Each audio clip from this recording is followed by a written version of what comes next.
So why did we create the HumidiBee? Years ago I had 500 cocoons in my refrigerator in the spring, and by May I put them outside and 1 out of 500 maybe survived. I dehydrated them all, unfortunately.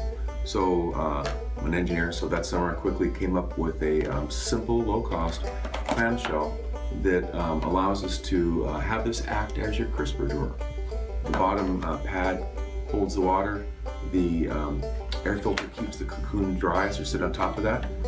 You're placing your bees in here, putting probably a tablespoon of water once a month. Probably will remind you in email when to do this. But you're putting about a tablespoon or so. If it's too wet, you're not putting as much water in. And then we're just sealing these and take off the label. You'll find there's just little holes in there, and this is where you keep your bees. You may find that sometime during the winter time, you might get mold from someplace else in your refrigerator.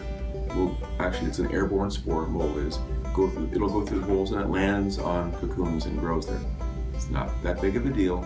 You'll take your cocoons out, wash them in maybe a cup of cold water to 1 tablespoon of bleach, rinse them off, pat them down with a little paper towel and put them back in here.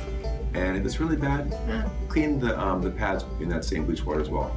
But this is just a means to keep your bees healthy and happy through the winter for the spring.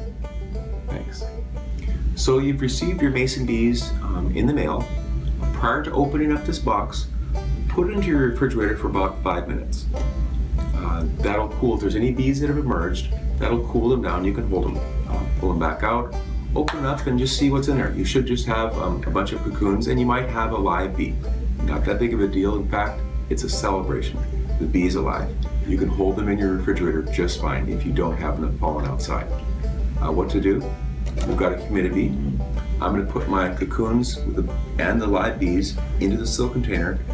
And if you don't have anything in bloom right now, take a little cotton ball, dip that into 50% sugar water and white table sugar and water, and just plunk that in there.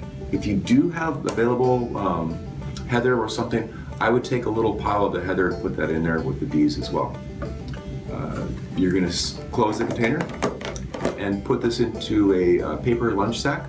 Scrunch it down so it'll keep things dark in the fridge. And your bees really are good to go for 3 or 4 weeks. You do want to take them out before May 1st. The stored fats that the bees have hibernated on over the winter are depleting about then, and you should have them outside. Just because you've got the bees that might have been here in February or March, and maybe bees come out, it doesn't mean they have to go out. You're in control, and you can put them out sometime in April or sometime in March. Thanks.